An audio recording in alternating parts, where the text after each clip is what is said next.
Imaginez, vous êtes un homme riche, tout-puissant, et pourtant vous feignez une paralysie pour tester l'amour de votre vie.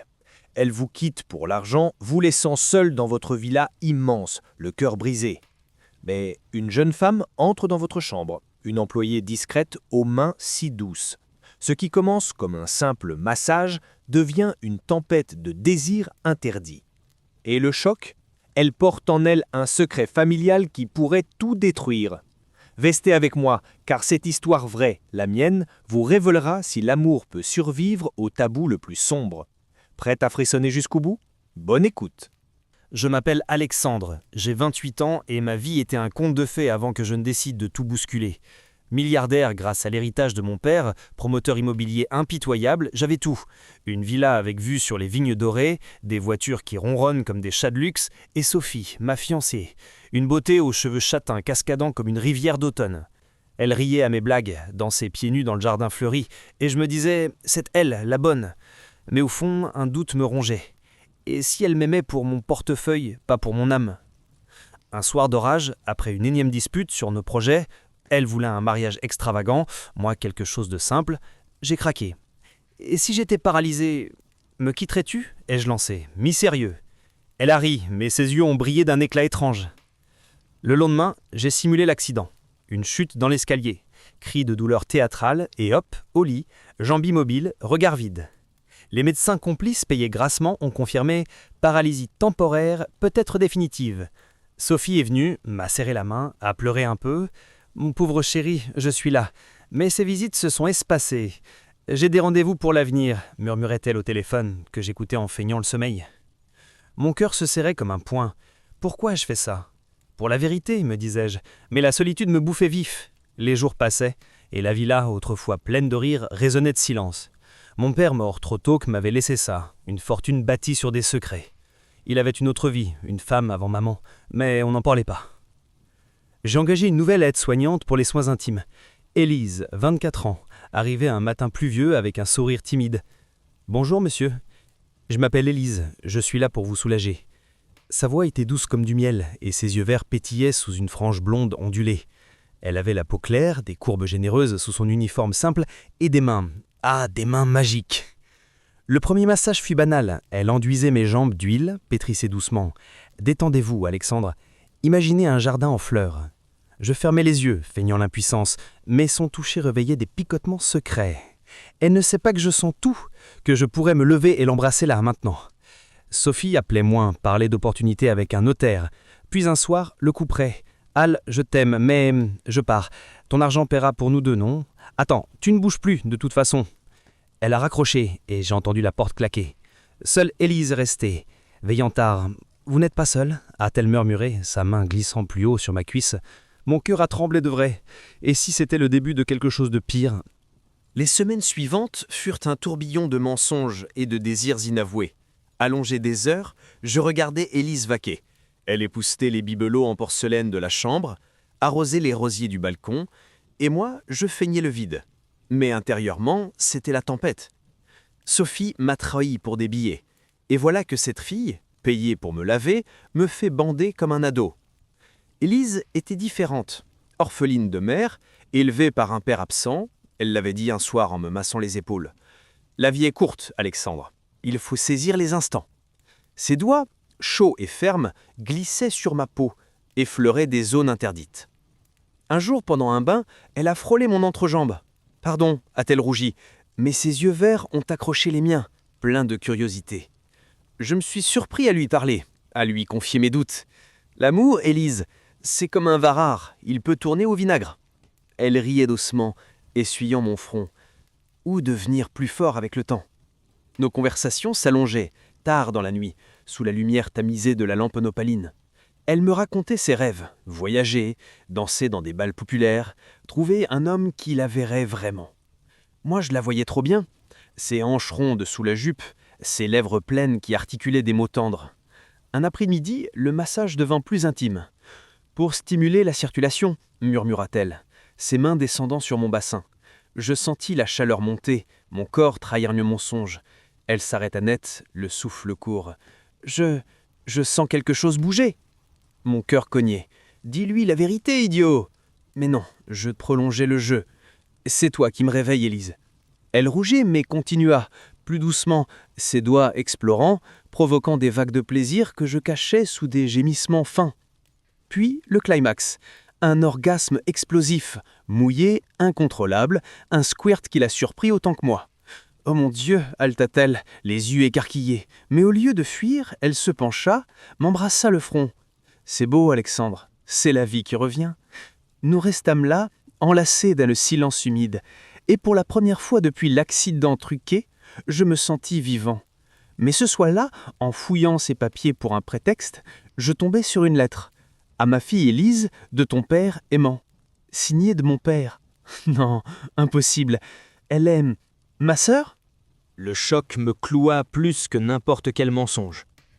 Allongé dans mon lit, je fixais le plafond orné de moulures anciennes, le cerveau en feu. Élise, ma demi-sœur. Père avait eu une liaison avant maman. C'est ce qu'on chuchotait dans la famille. Mais elle, ici, dans mes bras, la nausée montait, mêlée à un désir coupable. Le lendemain, elle entra comme d'habitude, plateau de thé à la main, ses cheveux blonds noués en chignon lâche, sourire radieux. « Bonjour mon rayon de soleil, prêt pour le massage ?» Je hochai la tête, muet, observant ses gestes. Elle versait l'huile parfumée à la lavande, ses ongles courts effleurant ma peau. Comment lui dire ? Et si je me levais maintenant, la serrais contre moi ? Au lieu de ça, je la laissais faire, et le rituel devint un rituel de feu. Ses mains glissèrent, plus audacieuses, descendant vers l'intime. « Laisse-moi t'aider à te sentir homme », murmura-t-elle, sa voix tremblant d'excitation. Je fermai les yeux, me laissant aller, et bientôt le plaisir revint, intense, mouillé, nos souffles mêlés. Elle grimpa sur le lit, son corps pressé contre le mien, et nous nous embrassâmes pour de vrai, lèvres affamées, langue dansant comme dans une valse interdite. « Alexandre, c'est mal, mais je t'aime », avoua-t-elle entre deux baisers, ses seins doux contre ma poitrine. Moi aussi, pensai-je, mais ce mal est un abîme. Nous fîmes l'amour ainsi, lentement, passionnément, son corps ondulant sur le mien immobile, jusqu'à un orgasme partagé qui nous laissa pantelants, trempés de sueur et de secrets. Après, blottie contre moi, elle parla de son père. « Il m'a abandonnée petite, mais il m'a laissé une lettre disant qu'il avait un fils aîné. Quelqu'un comme toi, peut-être. » Mon sang se glaça. Elle soupçonne. Je feignais l'épuisement, mais intérieurement, c'était la panique. Si c'est vrai, on est maudit. Les jours suivants, notre liaison s'intensifia. Rendez-vous volé dans le salon aux meubles en acaou, où elle me chevaucherait en riant. Nuit où elle dormait contre moi, murmurant des rêves d'avenir. On pourrait s'enfuir, recommencer ailleurs, proposait-elle, ses yeux verts pleins d'espoir. Je hochai la tête, mais le doute grandissait. Un matin, elle vomit à lavabo. « C'est rien, juste le stress. » Mais moi, je savais. Un test caché confirmait mes craintes. Enceinte, de moi. Notre tabou va éclater au grand jour. La nouvelle m'acheva. Élise, enceinte de notre enfant illégitime, fruit d'un inceste inconscient. Comment ai-je pu ? Père nous a piégés d'outre-tombe. Je passais des nuits blanches, feignant le sommeil pendant qu'elle ronflait doucement à mes côtés, sa main sur mon ventre. Le matin, elle rayonnait malgré la fatigue. « Alexandre, et si c'était un signe ? Notre amour est plus fort que tout. » Elle me massait encore, mais maintenant avec une tendresse possessive, ses doigts traçant des cercles sur mon torse, descendant pour raviver la flamme. Un après-midi, dans la serre aux orchidées exotiques, nous nous abandonnâmes de nouveau. Elle à genoux, lèvres chaudes, puis moi, la soulevant enfin, oh oups, mon secret le paralysie fissuré, pour la plaquer contre le verre embué. « Tu bouges !» balbutia-t-elle, surprise, mais le désir l'emporta. Nos rimes, nous aimâmes sauvagement, son corps arqué en cris de plaisir mouillé. Pourtant, la réalité cognait. Sophie avait vendu des rumeurs à la presse. Le milliardaire paralysé, largué pour infidélité. Les journaux titraient sur mon drame, et Élise, en lisant, pâlit. « Et si on fuyait ? Laisse-moi porter ça pour nous deux. » Elle est si courageuse, pensais-je, mais je suis un lâche. Je lui avouai la paralysie feinte un soir, sous les étoiles du patio pavé. C'était pour tester Sophie, mais toi, tu m'as guéri. Elle pleura, puis rit. Idiot, mais je t'aime quand même. Puis, le secret familial. Je lui montrai la lettre. Ton père, c'est le mien. Le silence fut assourdissant. Ses yeux verts s'empirent de larmes. Non, on est frères et sœurs. Elle s'embroussa, mais se releva, farouche. Ça change rien, notre enfant mérite l'amour. Nous décidâmes de nous cacher. Elle démissionna discrètement, et je simulais une guérison miraculeuse pour les médias. Mais le scandale couvait. Un détective privé, engagé par Sophie jalouse, fouilla. Bientôt des photos volées. Nous enlacés dans le jardin, son ventre naissant. Tout va exploser. Élise, terrifiée, me supplia. Avorte ou fuis avec moi. Mon cœur se brisa en 1000 pièces.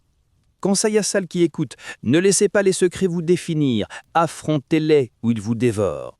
Mais le téléphone sonna. Un journaliste. Monsieur, on sait pour Élise, demi-sœur enceinte? Le monde attend votre aveu. Le scandale éclata comme une bombe dans un salon de thé guindé. Les gros titres hurlaient « Milliardaire en inceste, amour tabou ou folie ?»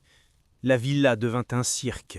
Paparazzi au gris forgé, appels de famille outrées, tantes lointaines clamant « Honte sur le nom !» Élise, le ventre rond sous une robe ample, errait comme un fantôme, ses cheveux blonds en bataille. « Alexandre, qu'allons-nous faire ?» murmurait-elle, levée contre moi dans la chambre aux rideaux tirés. Je la serrais, sentant le bébé bouger. Notre erreur vivante. Dieu, si j'avais su. Mais l'aimé volait-il ce chaos? Nous parlâmes des heures.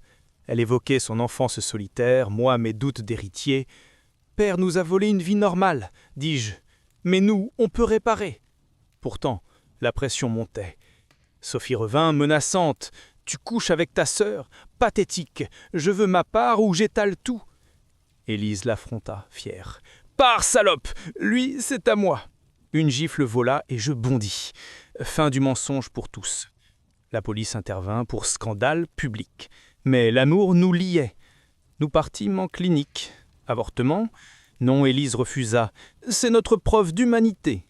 Mais le bébé naquit prématuré, fragile, dans une maternité anonyme. Il survécut 2 jours, ses petits poings serrés comme un reproche. Le destin nous punit, pensai-je, en tenant sa main froide. Élise hurla son deuil, et moi je m'effondrais. « Pardon, ma sœur, mon amour !»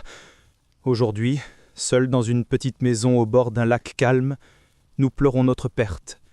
Le fric parti en procès, la réputation en cendres, mais notre lien, indestructible, maudit. À vous, mesdames, écoutez, l'amour interdit brûle vif, mais le vrai feu guérit ou consume. Choisissez la vérité tôt, avant que l'amour ne vous enterre. Élise me sourit parfois, ses yeux verts voilés. On s'en sortira, mais en fond c'est tragique. Un happy end volé par les ombres familiales. Merci d'avoir écouté mon secret. Likez, abonnez-vous pour plus.